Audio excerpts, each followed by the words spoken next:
Spelling of Monday. Okay, Monday is spelled as Monday. Look, it has just two syllables, mon and day. Mon here O is used. To remember the spelling of this word, what will you do?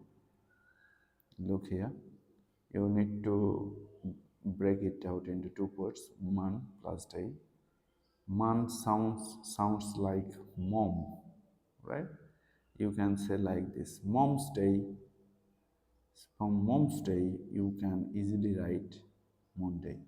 Day is common for all. So Monday, mom's day. Okay. So this man also comes from money. Money. So people makes money on Monday. You can also relate this.